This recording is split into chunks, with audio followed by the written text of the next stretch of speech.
Today we are going to discuss the learning outcome. Understand concerns relating to the use of artificial intelligence. Over the next few slides, we will look at why people worry about AI in organizations, the ethical questions it raises, and how you might go about shifting negative perceptions. Think of it as the human and moral side of AI adoption, sitting alongside the technical picture. Let me set out the shape of the session before we dive in. We will work through three themes. First, the concerns and perceptions that surface when organizations bring in AI. Second, the ethical considerations, from job losses to the so-called black box problem and regulation. And third, at merit level, a practical model for changing how people perceive AI. Along the way, there are worked examples from recruitment and workforce change, plus key terms and checks to test yourself. Whenever an organization adopts AI, it doesn't happen in a vacuum. Employees, customers, and the wider public all bring concerns, and those concerns cluster around 6 core areas: informed consent, voluntary participation, confidentiality, anonymity, privacy and surveillance, and bias and discrimination. What people believe is shaped heavily by media coverage and their own past experience, and it varies by sector. So a hospital faces very different sensitivities from a retailer. The key point for a Level 7 practitioner is this: if you leave these concerns unaddressed, you undermine trust. And without trust, the adoption itself can quietly fail. The first 2 concerns come straight out of research ethics, and they translate neatly to AI. Informed consent means people genuinely understand how their data is being used, and they agree to it freely in plain language, not buried on page 40 of the terms and conditions. Voluntary participation means staff and customers are not simply forced into an AI system with no way out. A real opt-out route has to exist. Think of an employer rolling out AI monitoring tools. Staff should be consenting to that, not discovering it after the fact. Where consent is weak or assumed, people perceive far more risk, and rightly so. AI systems tend to swallow large volumes of personal data, which brings confidentiality and anonymity to the fore. Confidentiality is about keeping that data secure and restricting access to authorized people and systems, because a breach does lasting damage to an organization's reputation. Anonymity goes a step further, stripping identifying details from a data set. But here is the catch.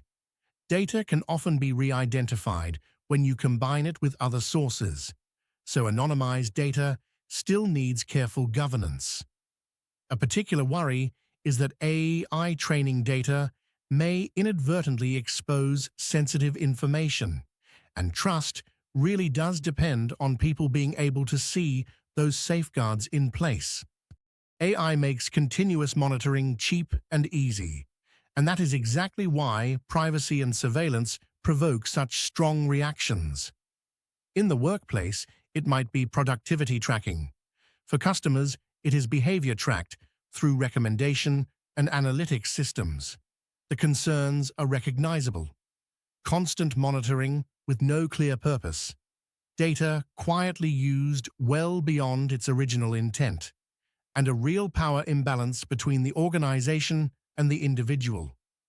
When people feel they are always being watched, morale and trust drop. The guiding principle here is proportionality. Monitor only what is genuinely necessary for a legitimate need, and no more. And bias and discrimination are perhaps the concern that comes up most in the AI ethics literature. The trouble is that AI learns from data, and if that data carries historical bias, or the sample isn't representative, or the design reflects the assumptions of its developers, the system will reproduce and even amplify those inequalities. That can mean unequal treatment by gender, ethnicity, or age, and it often works indirectly through proxy variables, so bias can persist even when you have deliberately removed the protected characteristics. Because equality legislation applies, this is a legal exposure as well as an ethical one, which is why regular auditing of outcomes is essential. Let us make that concrete. Picture an organization using AI to screen job applications, trained on 10 years of hiring data from a workforce that was mostly male in its technical roles. The algorithm quietly learns to favor applicants who resemble past hires, so equally qualified female candidates get screened out.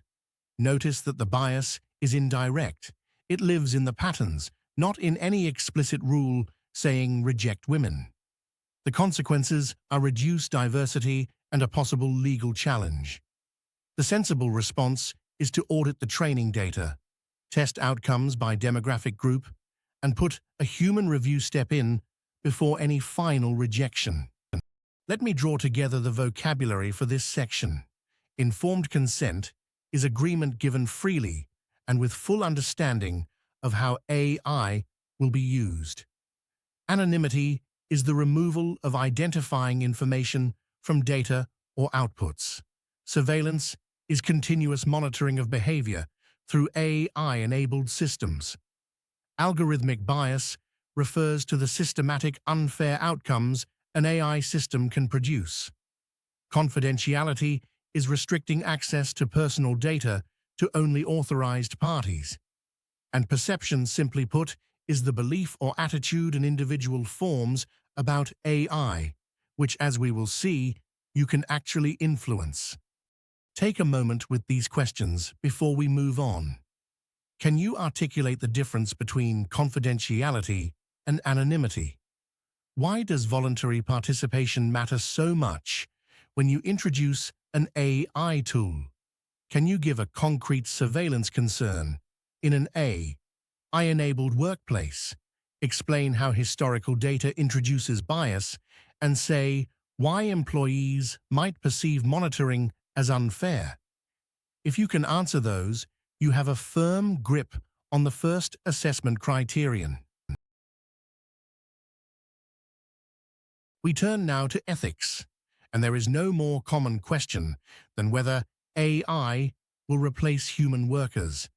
AI is very good at automating routine, repetitive, and data-intensive tasks, and that creates genuine ethical tension. Efficiency gains on one side, job displacement on the other, and the organization's duty of care to affected staff running underneath. There is a real tension, too, between the obligation to re-skill people and the temptation of short-term cost savings. It is worth remembering that many roles are augmented rather than replaced, and the ethical response is transparency about workforce plans and early consultation, which does a lot to reduce fear and resistance.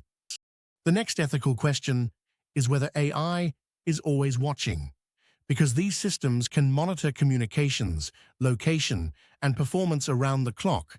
3 questions should guide you. Is the monitoring proportionate to a genuine business need? Are the individuals actually aware it is happening? And is the data being kept longer than it needs to be? Covert or excessive monitoring is corrosive.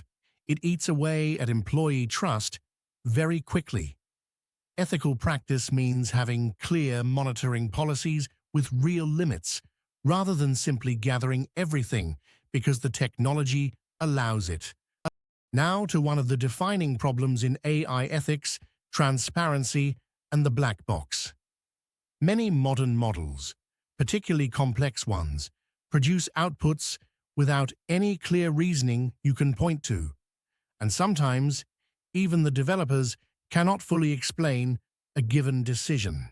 That is a serious issue, because if a person can't see how a decision about them was reached, they cannot easily challenge it.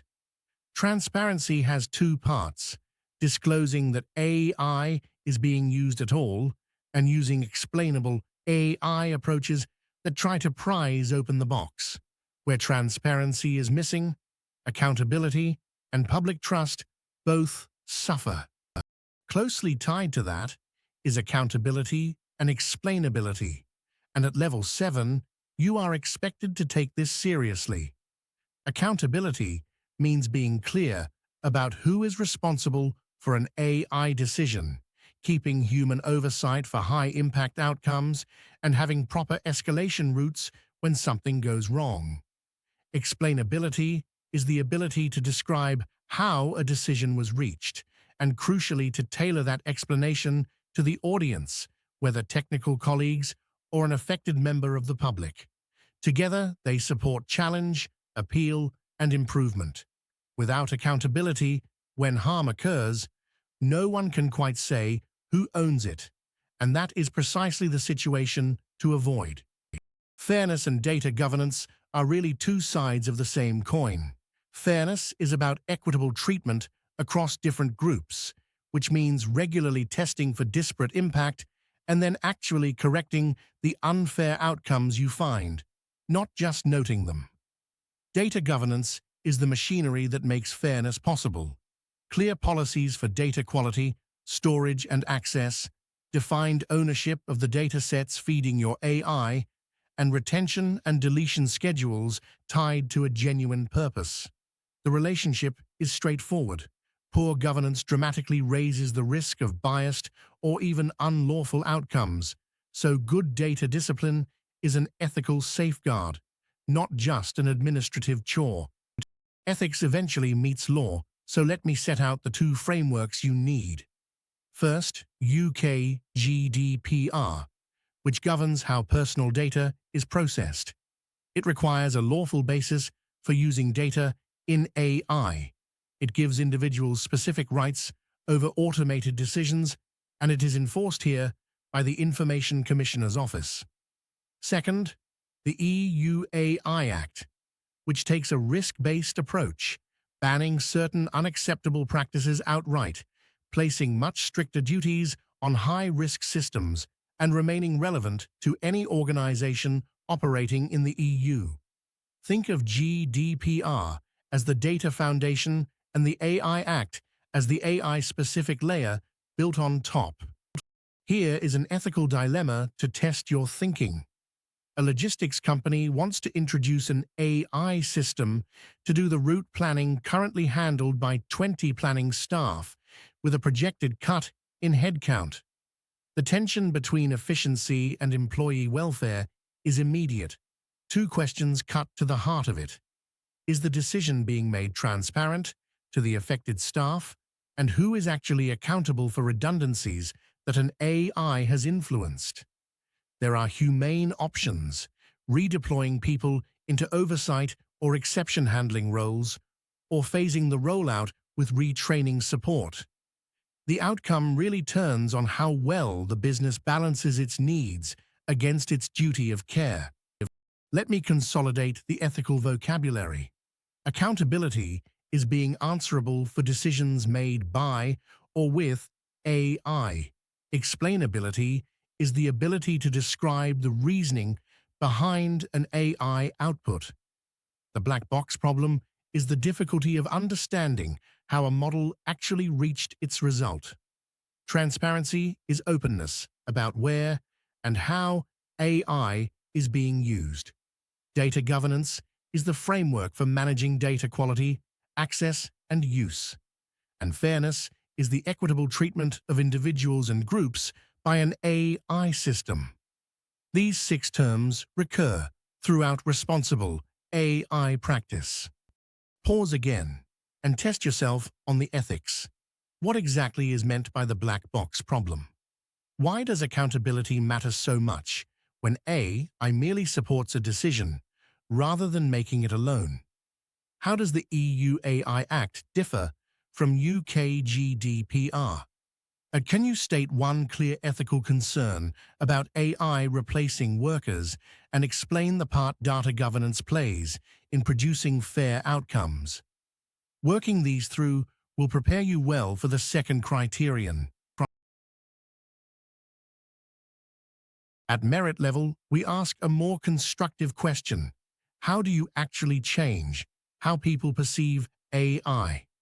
A useful starting point is a classic model of social perception with three interacting elements.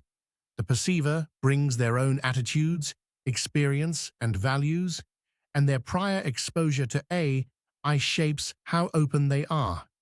The target is the AI system itself, how it is presented, how reliable it seems, and whether its benefits are visible. And the situation is the surrounding context, the organizational culture, the timing, and how much genuine consultation there is. The insight is that all three interact, so you cannot change perception by tweaking just one. The first two practical levers are allowing questions and explaining benefits. Allowing questions means structured question and answer sessions before and during a rollout, ideally with anonymous channels for the more sensitive worries, and answers that are timely and honest, because that is what builds credibility. Explaining benefits means linking the AI to concrete gains, both for the organization and for the individual, using realistic, evidence-based examples rather than hype, and being clear about what changes and what stays the same. The warning here is simple. Unanswered questions don't disappear. They turn into rumor and mistrust. Next comes eliminating concerns and providing reassurance, which is about tackling the root causes of resistance. Eliminating concerns starts with identifying the specific fears through consultation, then redesigning processes to remove genuine risks and reducing ambiguity about job security wherever you honestly can. Reassurance then follows visible human oversight of AI decisions, clear guarantees on how data will be used and where monitoring stops, and ongoing support during and after implementation. The essential caveat is that reassurance has to be credible, backed by action. Reassuring language on its own, with nothing behind it, tends to make people more suspicious, not less. Facilitating open conversation deserves its own emphasis because dialogue changes perceptions in a way that one-way communication simply cannot. Open conversation means genuinely two-way forums, workshops, and pilot feedback loops, involving staff representatives in the decisions and being honest about limitations as well as benefits. Done well, it gives people a sense of participating in the change rather than having it imposed on them, and it surfaces practical problems before you commit to full rollout. The key is that this is sustained, an ongoing conversation, not a single announcement followed by silence. Underpinning all of this is trust, and trust is built through consistent ethical practice, not through claims. You build it by demonstrating fairness with visible, tested outcomes, by applying your stated principles consistently rather than selectively, and by acting on feedback and owning up to errors openly when they happen. Ethical AI design helps here, because it embeds fairness and transparency from the very start rather than bolting them on later.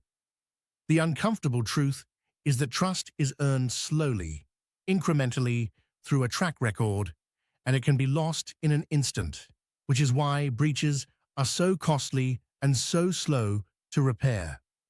A formal code of conduct for AI is a way of signaling that the organization is serious about doing this responsibly. Typically, it sets out the principles for data use, fairness, and transparency, defines the roles and responsibilities for AI oversight, and lays out escalation and complaints procedures. Its real value is that it gives everyone, staff and management alike, a shared reference point, which supports consistent decision-making across the whole organization. And because AI moves quickly, the code should not be written once and forgotten. It needs reviewing and updating as your use of AI evolves. Let us pull the merit approaches together in one scenario. A customer service department is introducing an AI chatbot for routine inquiries, and staff fear both job losses and closer monitoring of the work they keep. Read it through the model. The perceiver is staff carrying anxiety from past change programs. The target is the chatbot, which is framed as handling only repetitive queries. The situation is a rollout landing during a period of low trust. Management responds with open question and answer sessions before go live, explains that the tool frees staff for complex cases and gives a firm reassurance of no compulsory redundancies. The result is a phased rollout with staff feedback genuinely built into the design. Finally, a Level 7 answer has to evaluate, not just describe, so weigh the approach honestly. On the strength side, open dialogue builds trust and buy-in. Addressing root causes reduces resistance. Codes of conduct give consistent standards, and transparency supports informed engagement. But there are real limitations.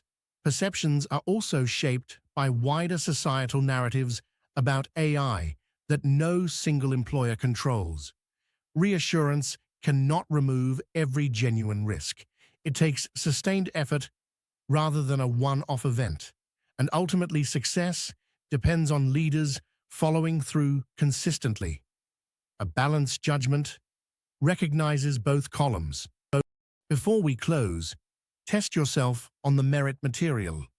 Can you explain the perceiver, target, and situation model of perception? Why is explaining the benefits on its own not enough to shift how people feel? What part does a code of conduct play in building trust? And what is one clear limitation of a reassurance-based approach? And can you say how open conversation genuinely differs from one-way communication? If those come easily, you are ready to tackle the merit criterion with confidence.